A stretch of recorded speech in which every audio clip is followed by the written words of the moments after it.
अस्सलाम वालेकुम नाजरीन, आप देख रहे हैं कनाडा का सबसे मकबूल तरीन चैनल प्राइम कनाडा टीवी और प्रोग्राम कनाडा हाइलाइट्स के साथ मैं हूं आपका मेजबान मोहम्मद उमर खान। नाजरीन, जानते हैं आपके इस प्रोग्राम में हम कनाडा से मुताल्लिक अहम मौज़ूआत को आपकी नजर करते हैं ताकि आप ये जान सकें कि कनाडा के मुख्तलिफ प्रोविंसेस में इस वक्त क्या सूरत हाल चल रही है। लेकिन एक ऐसी सूरत हाल जिसने पूरी दुनिया को मुतासर किया हुआ है वो है कोविड-19 की सिचुएशन। और इस सिचुएशन से निपटने के लिए यूएस और रशिया इस वक्त एक कॉम्पिटिटिव माहौल में है कि कौन इस अपनी वैक्सीन को पूरी दुनिया में इस तरीके से मुतारिफ करवा सकेगा जिसकी बुनियाद पे कोविड-19 से लोगों की जान छुट सके। अभी ये वैक्सीन चाहे रशिया की जानिब से तैयार की जा रही हो या फिर जर्मन रिसर्च सेंटर की जानिब से जिसको यूएसए लीड कर रहा है, इन दोनों ही वैक्सीन के हवाले से कहा जा रहा है कि ये दोनों ही वैक्सीन अपने 100% नताइज नहीं देती। लेकिन लोग मुंतजिर हैं कि जैसे ही ये वैक्सीन किसी भी जगह पे अप्लाई की जाएगी तो उसके क्या नताइज होंगे। और इस वक्त की सबसे अहम खबर यह है कि तकरीबन 6 किस्म की वैक्सीन तैयार हो चुकी हैं, जिसमें से कनाडा की गवर्नमेंट ने 3 वैक्सीन को अप्रूव किया है और आप अपनी टेलीविजन स्क्रीन पर भी इन वैक्सीन के नाम देख रहे हैं। जो सबसे अहम वैक्सीन वर्ल्ड वाइड मुतारिफ हुई और उसको अप्रूव भी किया कनाडा की गवर्नमेंट ने, वो है Pfizer। और दूसरे नंबर पे आने वाली वैक्सीन जिसके बारे में यह कवी इम्कान है कि यह भी बेहतर नताइज देगी Pfizer की तरह, वो है मॉडर्ना वैक्सीन। ये दोनों वैक्सीन कोविड-19 से लोगों को महफूज रखने के लिए हैं। लेकिन इससे कबल मैं आपको यह बताऊं कि क्यूबिक के अंदर यह बात तय हो चुकी है कि जब कोविड-19 की वैक्सीन वहां पहुंचेगी तो सबसे पहले उसको डिस्पैच किया जाएगा मैमोनिडीज गैरेटिक सेंटर में, क्योंकि यह वो जगह है जहां पर गुज़िश्ता कुछ महीनों में सबसे ज्यादा केसेस हुए और सबसे ज्यादा यहां पर मरीजों को लाया गया है। और कहा जा रहा है कि तकरीबन 95% वहां के रिहायशी जो इस पूरी कोविड-19 की सिचुएशन में मुतासिर हुए हैं वो तैयार हैं कि उन्हें यह वैक्सीन वहां पे दस्तयाब हो और साथ ही वो इस वैक्सीन को लोगों तक पहुंचाने और वहां पर अपनी खिदमात देने के लिए भी तैयार हैं। और इसी हवाले से 67 साल खातून जिनका नाम चाहना बताया गया है, उनकी जानिब से भी ये कहा गया है, उनका ये एक जज्बाती बयान था कि वो एक इसको मौजज़ा समझ रही हैं कि ये वैक्सीन किसी मिरेकल से कम नहीं है उन लोगों के लिए जो कोविड-19 से मुतासिर हुए, जो ये समझ रहे थे कि अब इस वबा से बचने का कोई और तरीका नहीं होगा या इस वायरस से बचने का कोई और तरीका नहीं होगा। लेकिन अब उन्हें ये उम्मीद की किरण पैदा हो चुकी है और वो इस वैक्सीन को किसी मौजज़े से कम नहीं समझते हैं।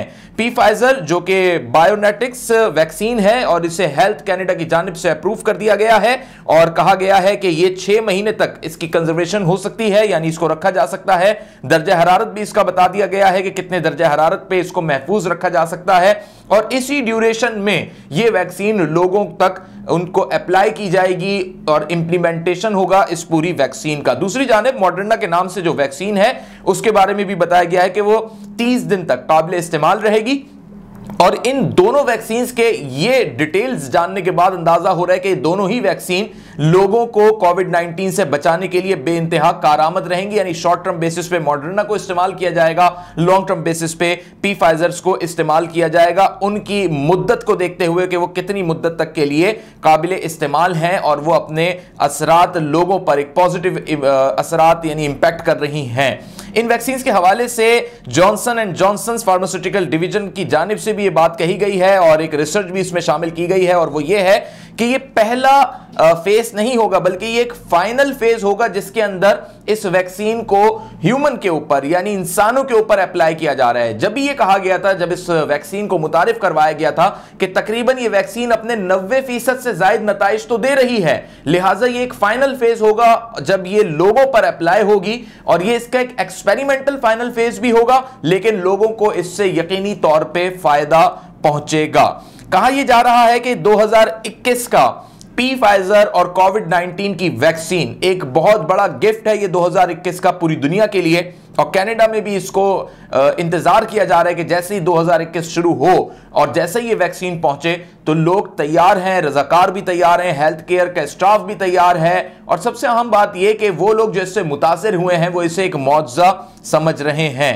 क्यूबिक के हवाले से कुछ आदाद शुमार हैं और वो ये आदाद शुमार हैं कि तकरीबन 13.4 मिलियन डोजेस मॉडर्ना वैक्सीन के इस्तेमाल हो सकते हैं और 4.8 मिलियन डोजेस फाइजर्स के अगले 12 से 18 महीनों में इस्तेमाल होंगे और इसी हवाले से इसी क्वांटिटी को बेस बनाते हुए इन वैक्सीनेशन का फेडरल गवर्नमेंट की जानिब से ऑर्डर दे दिया गया है। यह था आज का कनाडा हाईलाइट का सबसे अहम और पहला मौजू, और इसमें हमें यह आपको बताना था कि लोग उम्मीद की किरण देख रहे हैं, उम्मीद का दामन बिल्कुल ना छोड़ें, और अगर कोविड-19 से मुतासिर हो चुके हैं तो भी ये वैक्सीन उनके लिए जरूरी है, और अगर इस वक्त मुतासिर हैं तो भी उनके लिए वैक्सीन जरूरी है, चूंकि अब इसको एक RNA का नाम दिया गया है इस पूरे वायरस को, और RNA का मतलब यह है मेडिकल टर्मिनोलॉजी के अंदर कि ये वायरस हर कुछ महीने बाद इफेक्ट कर सकता है, इसलिए ये वैक्सीन लगवाना हर किसी के लिए जरूरी होगा। इस वैक्सीन के हवाले से इब्तिदा में कुछ अबहाम आए, कुछ गलत बातें और कुछ गलत खबरें शाया की गई मुख्तलिफ इंटरनेशनल मीडिया पे भी, एशियन मीडिया पे सबसे ज्यादा,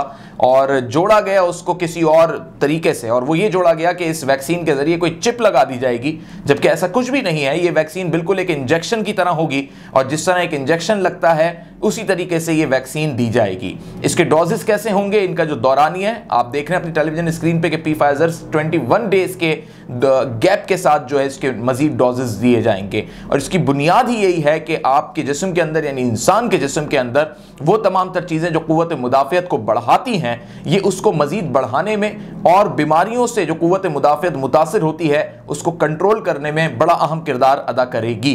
जब ये साइंटिस्ट, रिसर्च स्कॉलर्स और वो तमाम तर हेल्थ केयर डिपार्टमेंट जो इस पर रिसर्च कर रहे हैं उनकी जानिब से कहा गया है कि ये एक फाइनल फेज होगा इसका एक्सपेरिमेंटल, और यानी इंसानों पे जब ये अप्लाई होगी और इसका जरा सा भी अगर पॉजिटिव इंपैक्ट क्रिएट हो गया कि लोगों को इससे तहफ़्फ़ुज़ मिल रहा है तो ये एक रूटीन वैक्सीन भी आगे चल के बन सकती है और ये पूरी दुनिया में अप्लाई होगी।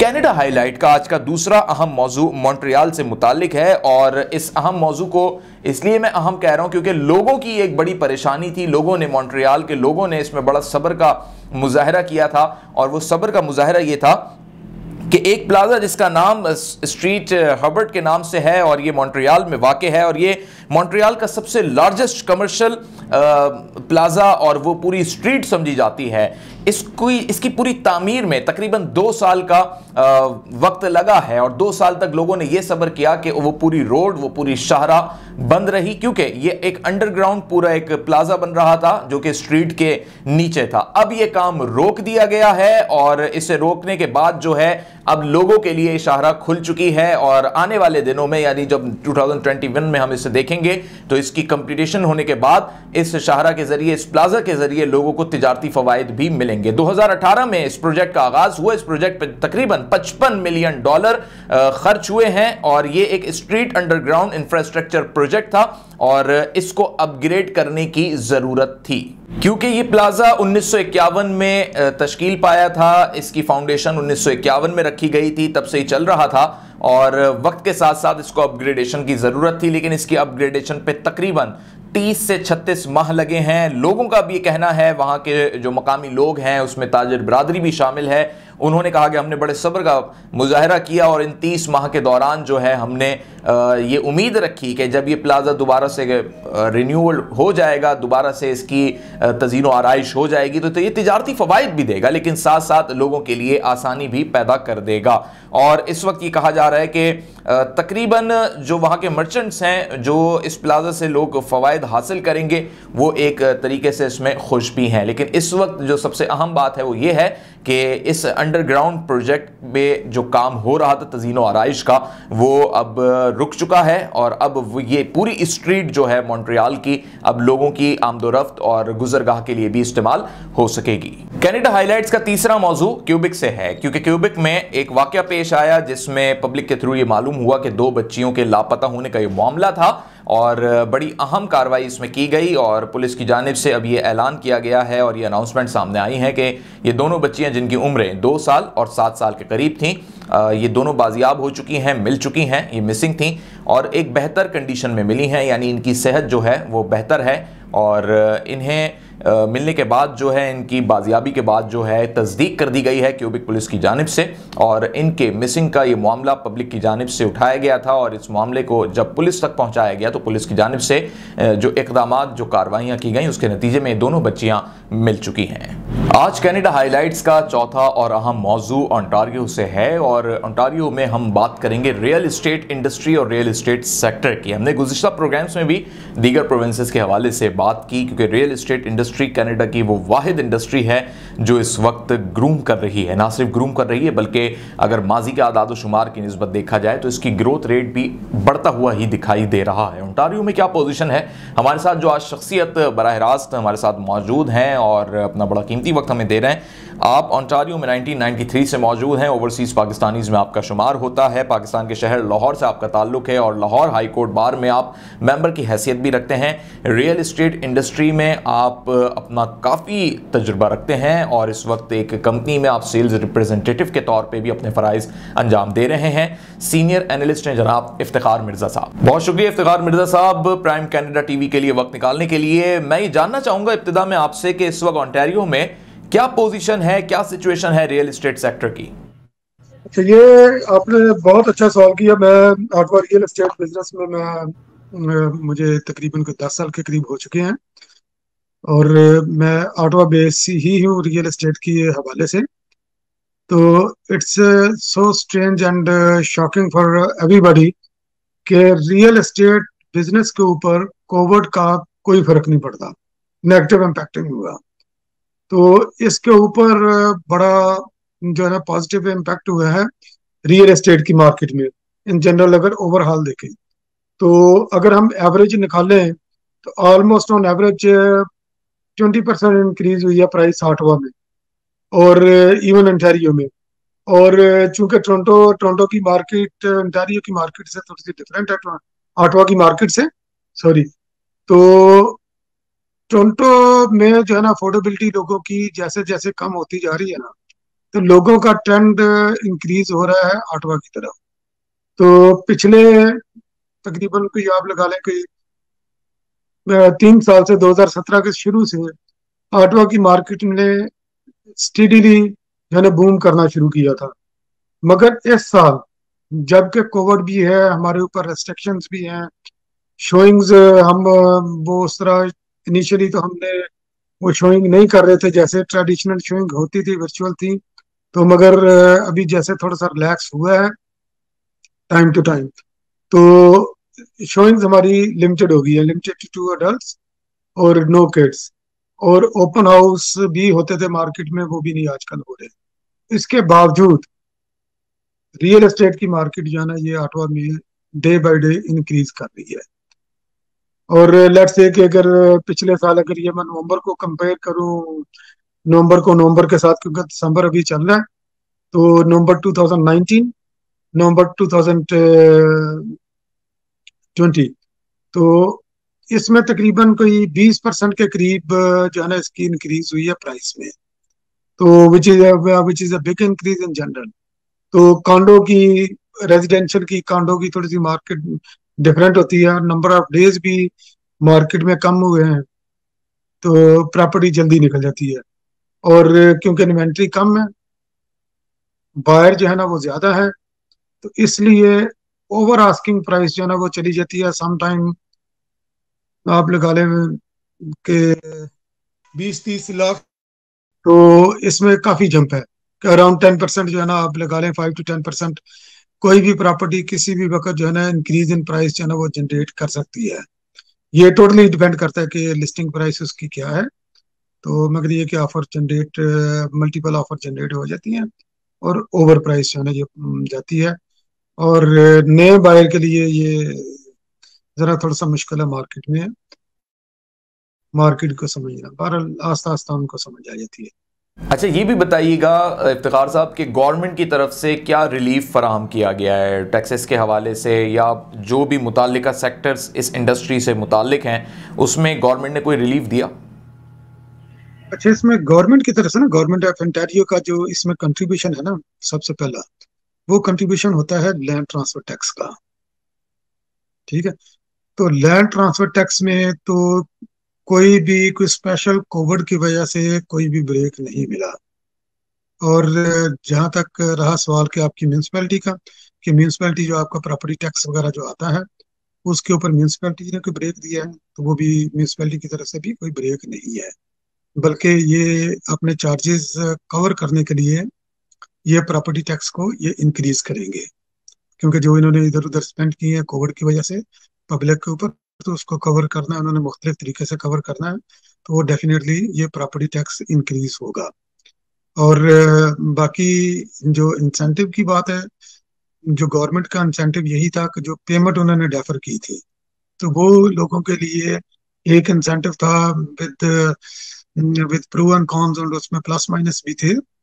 और मैंने अपने क्लाइंट को हमेशा यही एडवाइस किया कि आप पेमेंट डेफर प्रोग्राम के पीछे ना जाएं, क्योंकि आपका अमोर्टाइजेशन पीरियड ज्यादा होगा, आपको अल्टीमेटली एट द एंड ज्यादा पे करना पड़ेगा, क्योंकि जितने महीने आप ये डेफर प्रोग्राम पर जाएंगे, पेमेंट डेफर प्रोग्राम पर, उतना आपको इंटरेस्ट जो है ना उतने महीने का ज्यादा पे करना पड़ेगा। तो इसलिए आप अपनी पेमेंट को कंटिन्यू रखें। और गवर्नमेंट की तरफ से जो जो बैंक का जो इंटरेस्ट रेट है ये ड्रॉप हुआ है, अंडर अंडर 2% जो है ना ये ड्रॉप हो गया हुआ है। तो उसकी वजह से लोगों को काफी फायदा पहुंचा है, स्पेशली बायर को। तो ये चीजें भी मार्केट के लिए ये पॉजिटिव पॉजिटिव न्यूज लेकर आई है। अगर इंटरेस्ट रेट ड्यूरिंग कोविड ऊपर चला जाता तो मुमकिन है कि ये मार्केट इस वक्त इतनी हाई ना होती। अच्छा इफ्तिखार साहब, ये बताइए कि हम वैक्सीन के हवाले से सुन रहे हैं कि वैक्सीन बहुत जल्द आ जाएगी और अप्लाई भी किया जाएगा। इस खबर से मार्केट पे क्या इसका असर पड़ रहा है, क्या इम्पैक्ट आप देख रहे हैं मार्केट पे? उमर साहब, ये पहली बात तो ये है कि जब कोविड का, डेफिनेटली ये वैक्सीन का तो पॉजिटिव इम्पैक्ट ही होगा, क्योंकि ड्यूरिंग ड्यूरिंग कोविड जबकि हर तरफ फियर था, लोग एक दूसरे से मिलने से भी इवन कतराते थे, तो उस वक्त भी हमने शोइंग्स की हैं। शुरू में हमने वर्चुअल शोइंग्स की हैं, उसके बाद फिर जब ये थोड़ी सी विद एसओपीज शुरू होगी कि आपने मास्क मास्क पहनना है, ग्लव्स पहनने हैं, सिर्फ दो बंदे एजेंट के साथ अंदर जा सकते हैं, और ओवरलैपिंग नहीं है शोइंग की। नहीं तो पहले ओवरलैपिंग होती थी कि एक वक्त में तीन चार एजेंट जो है ना वो शोइंग प्रॉपर्टीज की करते थे। तो मगर ये है कि ये 1 to 1 और मैक्सिमम हाफ एन आवर की जो है ना शोइंग अलाउ होती है। तो उसके अंदर हम नॉर्मली ये जाकर अपने क्लाइंट को फ्रीली दिखाते थे, even during peak of the Covid. और अभी और ओपन हाउस उसमें ये 2020 में ओपन हाउस तकरीबन हुए ही नहीं है। और स्पेशली मेरी कंपनी रीमैक्स एफिलिएट्स, ये हमें कंपनी की तरफ से डायरेक्शन थी कि आपने कोई भी ओपन हाउस कंडक्ट नहीं करना। ओपन हाउस ये होता है कि जनरल पब्लिक आती है, जो बगैर एजेंट के भी हैं वो भी आकर प्रॉपर्टी देख लेते हैं। एक टाइम फ्रेमवर्क होता है नॉर्मली 2 आवर्स का, तो वो ओपन टू एवरीबॉडी होता है। तो उसमें हमारे पास 20 20 30 30 लोग भी एक टाइम पर इकट्ठे हो जाते थे। तो ये गैदरिंग को रोकने के लिए और इस तरह के फियर को हैंडल करने के लिए ओपन हाउस जो है ना ये बंद कर दिए गए थे ओंटारियो में। तो बाद में कुछ कंपनी जो है ना वो करती रही है, मगर ये कि वो भी नॉमिनल सा, आटे में नमक बराबर। और मेरा नहीं ख्याल कि हम मार्च तक कोई इस पोजीशन में होंगे कि ओपन हाउस करें। और रहा सवाल के वैक्सीन के इम्पैक्ट का, तो डेफिनेटली इसमें पॉजिटिव इम्पैक्ट ही होगा, क्योंकि वैक्सीन के साथ लोग ये समझते हैं कि हम सेफ हैं। और जाहिर है कि एक सेफ्टी अगर उनका कंसेप्ट हो जाएगा तो मार्केट में उसका पॉजिटिव इम्पैक्ट ही होगा, नेगेटिव इम्पैक्ट उसका नहीं होगा मार्केट के ऊपर। इफ्तिखार साहब, बड़ा बुनियादी सवाल है, चूंकि आप रियल एस्टेट इंडस्ट्री से हैं और आप बेहतर भी बता सकते हैं। जब कोविड-19 की पोजीशन नहीं थी और उस वक्त जब कोई भी क्लाइंट आता था, विजिट कराते होंगे, कोई प्रॉपर्टी दिखाना है उसको या कोई भी घर दिखाना है, वो एक बड़ा नॉर्मल तरीका होता था, फिजिकल इंटरेक्शन था। लेकिन अब कोविड-19 के बाद किस तरीके से क्लाइंट को या विजिटर्स को डील किया जा रहा है, क्योंकि सोशल डिस्टेंसिंग भी रखनी है, दीगर भी मामलात हैं, एसओपीज की भी खिलाफ वर्जी ना हो, तो किस तरीके से क्लाइंट को अब विजिट कराया जाता है? पहली बात तो ये है कि जो जो भी बंदा घर देखता है ना, मैं लेट्स से कि मैं बायर के साथ में हूँ, ठीक है, मैं एक बायर का प्रोस्पेक्ट आपको ये इस वक्त बयान कर रहा हूँ। कि बायर का प्रोस्पेक्ट ये है कि सबसे पहले बायर को एक डिक्लेरेशन फॉर्म देना पड़ता है, तो जिसके अंदर उसको ये डिक्लेयर करना पड़ता है कि उसका ना तो उसने लास्ट 15 डेज को ट्रैवल किया आउट ऑफ कनाडा, और ना ही किसी ऐसे बंदे के साथ वो इन कांटेक्ट में रहा है क्लोज, और ना ही उसके अंदर कोई कोविड के रिलेटेड जो है ना वो सिम्टम है। ठीक है। और कोविड कोविड भी नहीं है उसके, वो कोरोना वायरस कोरोना भी नहीं है उसको, और उसके सिम्टम भी नहीं है। तो ये तो डेक्लेरेशन जो है ना ये मैंडेटरी है, ये तकरीबन हर बार को देना पड़ता है। और उसके बाद जब हम ये शोइंग वगैरह करते हैं, बाज का ये शोइंग में भी पॉपअप हो जाता है कि आपका आपको यानी कि रियल एस्टेट एजेंट को या जो बंदे उसके साथ आ रहे हैं तो उनको कोविड वगैरह तो नहीं है, तो इस तरह का ये डिक्लेरेशन ये MLS के ऊपर भी हमारा आ जाता है, तो हम उसको ओके करके कि यस वी आर एग्री। और फिर उसके बाद जो शोइंग के जो SOPs हैं उसमें यह है कि मास्क प्रॉपर्टी के अंदर मैंडेटरी है, कि हम मास्क पहनकर प्रॉपर्टी के अंदर जाएंगे और किसी भी सरफेस को टच करने से अवॉइड करेंगे। और अगर टच भी करना है तो हम ग्लव्स वगैरह पहनकर करेंगे। सैनिटाइजर सैनिटाइजर होते हैं जब लिस्टिंग हम करते हैं, तो हर प्रॉपर्टी के अंदर हम मास्क भी रखते हैं, सैनिटाइजर भी रखते हैं और ग्लव्स भी रखते हैं, ताकि अगर कोई बंदा अपनी गाड़ी में या घर में कोई भूल कर आ गया है तो वो यहाँ से लेकर उनको यूज कर सके। तो अगर किसी ने कोई सरफेस टच करनी है तो विदाउट ग्लव्स वो टच नहीं करेगा बंदा। तो इस तरह ये हम इसको इस कोविड के दिनों में हम ये इस तरह आगे मूव कर रहे हैं रियल एस्टेट की मार्केट में। इफ्तिखार साहब, ये बताइए कि हर चीज़ कोविड-19 में ऑनलाइन पे शिफ्ट हुई, चाहे एजुकेशन हो, चाहे हेल्थ सेक्टर ही क्यों ना हो। बहुत सारी ऑनलाइन एप्लीकेशंस आई और इन्होंने काम को तो आसान बनाया, लेकिन प्रॉपर्टी के सेक्टर में, रियल एस्टेट इंडस्ट्री में कोई ऐसा ऑनलाइन सॉल्यूशन, कोई IT बेस्ड सॉल्यूशन या ऑनलाइन वे मुतारिफ हुआ? और अगर हुआ है तो उस हवाले से बताएं। इसमें एक चीज जो इस वक्त मार्केट में आई है, पहले इतनी ज्यादा कॉमन नहीं थी, ये 3D वर्चुअल टूर। ठीक है। तो 3D वर्चुअल टूर ये होता है कि आप जो है ना प्रॉपर्टी के अंदर आपको ऐसे ही लग रहा है कि आप उसको आप माउस के ऊपर या वो कर्सर के ऊपर आपका जो है ना कंट्रोल होता था प्रॉपर्टी को, उसके साथ आप प्रॉपर्टी के अंदर इधर उधर राइट लेफ्ट जहां पर भी आपने मूव करना मूव कर सकते हैं। तो उसके अंदर जो है ना ये बड़ी बड़ी अच्छी टेक्नोलॉजी है। तो थ्री डी के अंदर भी जो है ना ये काफी, हम पहले सिंपल हम ये पिक्चर्स वर्चुअल टूर वगैरह पर हम इत्तफाक करते थे। तो वर्चुअल टूर भी ये होता है कि 360 का होता है, मुख्तलिफ जगह कर, लेट से कि मेन फ्लोर का हमने ले लिया, मास्टर बेडरूम का ले लिया, तो 2-3 वर्चुअल टूर होते थे, बाकी सारी पिक्चर्स होती थी।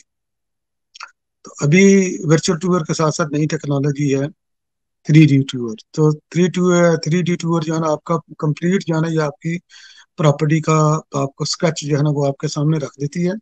तो ये बायर के लिए बड़ा एक फ्रेंडली है और कंफर्टेबल जोन में बायर बायर जो है ना वो एंटर होता है।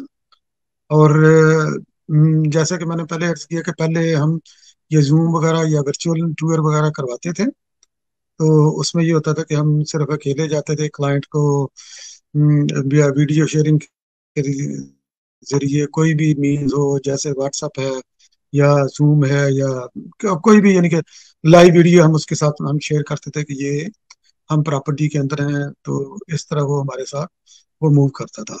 तो अभी चूंकि ये प्रॉपर्टी प्रॉपर्टी का बिजनेस है, ये बहुत बड़ी इन्वेस्टमेंट है, तो हम जाती तौर पर भी ये रिकमेंड करते हैं कि बंदा पिक्चर्स पर ओनली इक्तफा ना करे, क्योंकि टेक्नोलॉजी है, टेक्नोलॉजी के अंदर में भी वो सेम जो है ना वो आपकी चीजें आपके सामने क्लियर ना हो जो आप देखना चाहते हैं प्रॉपर्टी के अंदर।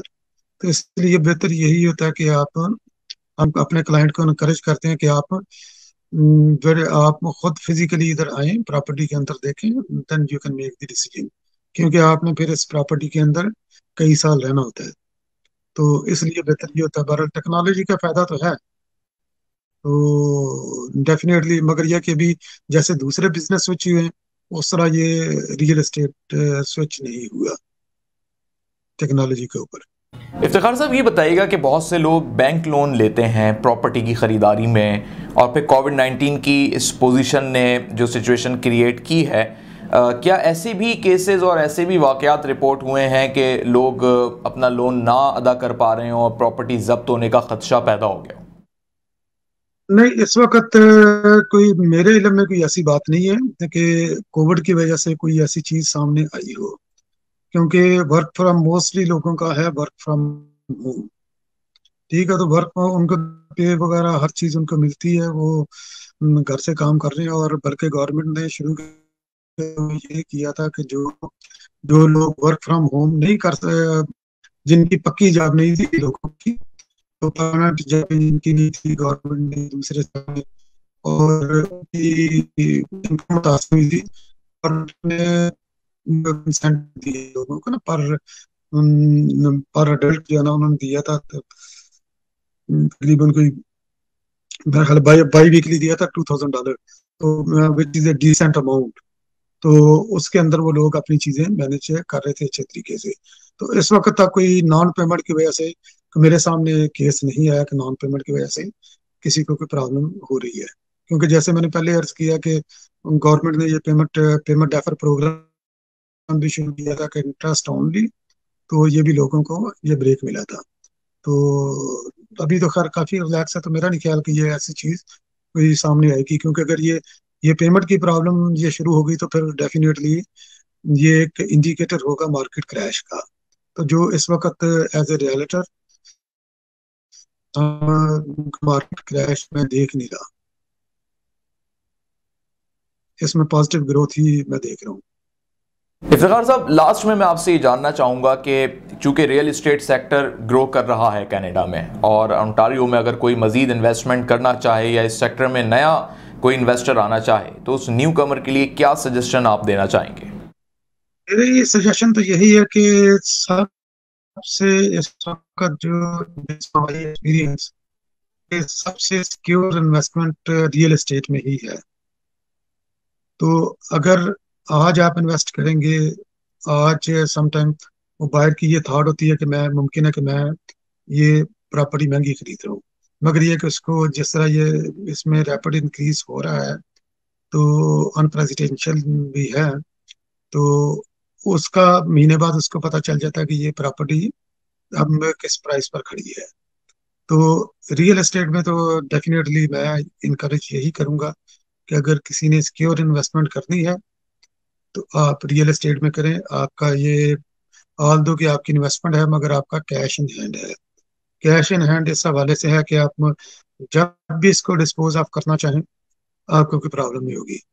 ट्रेडिशनली ये विंटर का सीजन, स्पेशली ये दिसंबर के दिन, ये मार्केट के स्लोएस्ट डेज होते हैं। तो मगर इस वक्त भी कंपटीशन चल रहा है, बिडिंग चल रही है, इन्वेंट्री कम है, बाहर ज्यादा है, ओवर प्राइस जो है ना, ये मार्केट ओवर प्राइस जा रहे हैं घर।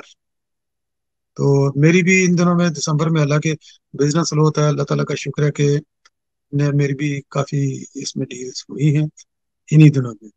तो मेरा नहीं ख्याल कि बाकी जो जो छुट्टियों के बाकी दिन है, स्पेशली 20 दिसंबर के बाद जब क्रिसमस की और दूसरी विंटर हॉलीडेज आ जाती हैं, उन दिनों में भी कोई इतना कोई ज्यादा फर्क पड़ेगा। तो अगर फर्क पड़ भी गया तो 2-3 वीक के लिए है, तो फिर मार्केट ये फिर कम बैक करेगी जनवरी के फर्स्ट या सेकंड वीक में। ये मार्केट फिर वापस अपनी उसी लाइन पर आ जाएगी, और नए साल का फिर ये ट्रेंड भी सेट करेगी कि नया साल ये 2021 बायर के लिए और सेलर के लिए कैसा होगा, और रियल एस्टेट इन्वेस्टमेंट में ये साल कैसा रहेगा। तो ये जनवरी में विद इन फ्यू वीक्स ये चीज ये डिसाइड हो जाएगी। बहुत शुक्रिया इफ्तिखार मिर्ज़ा साहब, आपने प्राइम कनाडा टीवी को वक्त दिया और ओंटारियो में जो इस वक्त रियल इस्टेट सेक्टर की सिचुएशन है उस हवाले से आपने गुफ्तगू की। बहुत शुक्रिया। तो नाजरीन, आज कनाडा हाइलाइट्स में फ़िलहाल इतना ही। मज़ीद कनाडा से मुताल्लिक कुछ भी आपको जानना हो तो आप अपना राब्ता और सिलसिला प्राइम कनाडा टीवी के साथ जोड़े रखिए। मोहम्मद उमर खान को दीजिए इजाज़त। अल्लाह हाफ़िज़।